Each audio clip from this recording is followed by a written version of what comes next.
We are diving deep into one of the most foundational figures in human history, Adam. Hmm. And this isn't just about the story you might have learned as a child in the Garden of Eden. Not at all.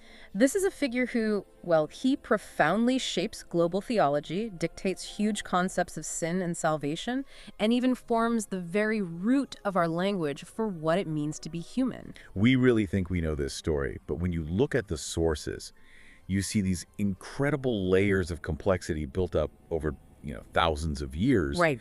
We've pulled material that tracks how the original narrative was composed, Yeah. but also the wildly different interpretations across Jewish, Christian, Islamic, and even Gnostic traditions. And some of those are genuinely surprising. They are. So our mission today is a kind of intellectual archaeology. We want to unpack what Adam even means linguistically. Then explore the key differences in how major religions treat his big mistake, what we call the fall. And uncover some conflicting, frankly wild details about his life, his family, and even where in the world he was supposedly buried. So let's start right at the beginning, the source code, so to speak. Before Adam is a person, the Hebrew word Adam is, well, it's incredibly flexible. That flexibility is the key. It's really the key to the whole thing. In the Bible, the word Adam is used collectively for mankind. Like in Genesis 1. Exactly, Genesis 1.27.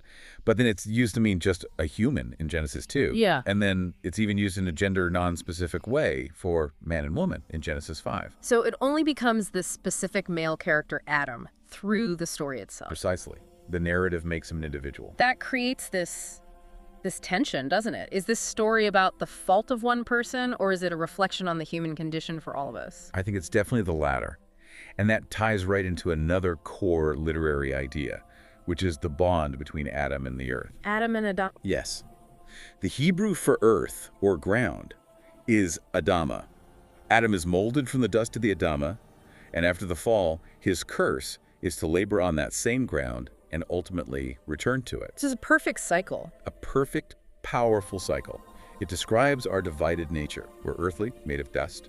But the curse, this knowledge, also separates us from nature. And just for context, when was this text actually written? Well, the majority view puts the final composition of Genesis 1 through 5 in the Persian period, so around the 5th century BCE. But that's not the only theory. No. A sizable minority of scholars suggest that the first 11 chapters might have been compiled much later, maybe even the 3rd century BCE, which just shows how this narrative kept evolving. Okay, let's move into that bedrock text itself, the canonical Hebrew Bible narrative in Genesis. It starts with 2 creation accounts, right? It does. Genesis 1 is the wide lens. Humankind created, male and female, given dominion over the earth. The big picture. And then Genesis 2 zooms right in. God forms a single male human, Adam, from dust, puts him in Eden, and gives that one crucial warning about the tree of knowledge. The penalty being, you shall surely die. Yes. And then, of course, comes the main event. The fall, the serpent, Eve, the fruit. And it all kicks off with the blame game. Adam blames Eve. Right. And God passes judgment.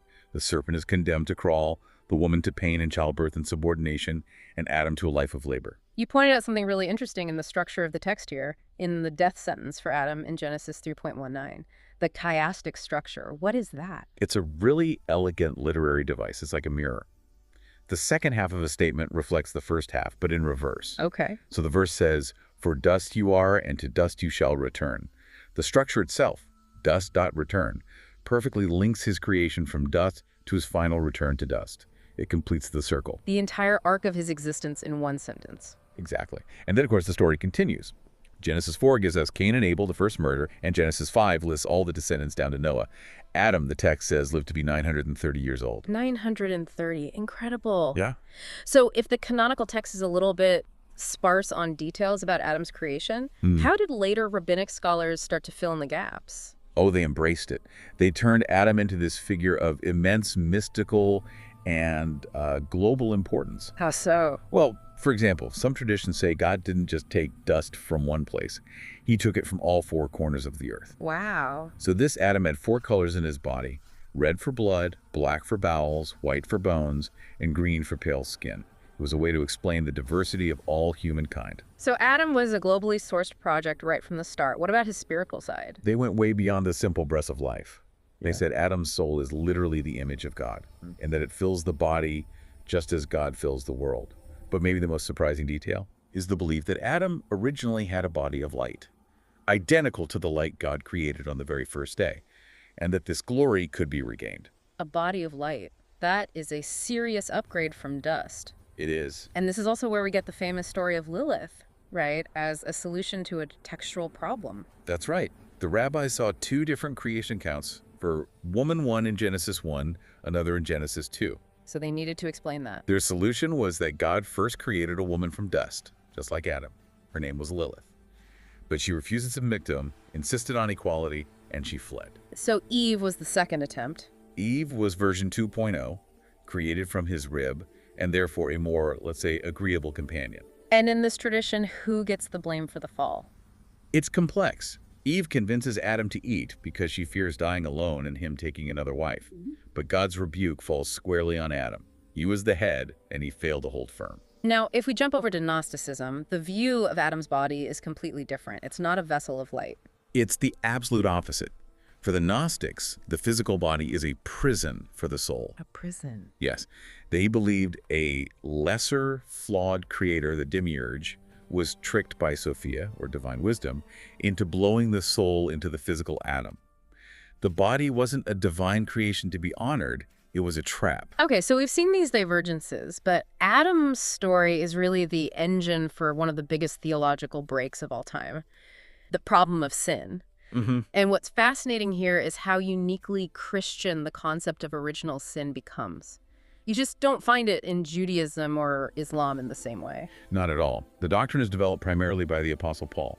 He argued that Adam's act introduced both death and sin, which he understood as a kind of destructive power into the world. But he didn't say it was biologically inherited. Not initially, no. That was the critical step taken by Augustine centuries later. He's the one who localized this spiritual power into a physical biological inheritance. And how did he do that? Well, this is where the detail really matters. Augustine rooted the mechanism of transmission in male semen. He argued that the shame Adam and Eve felt over their genitals identified the exact place where sin was passed down.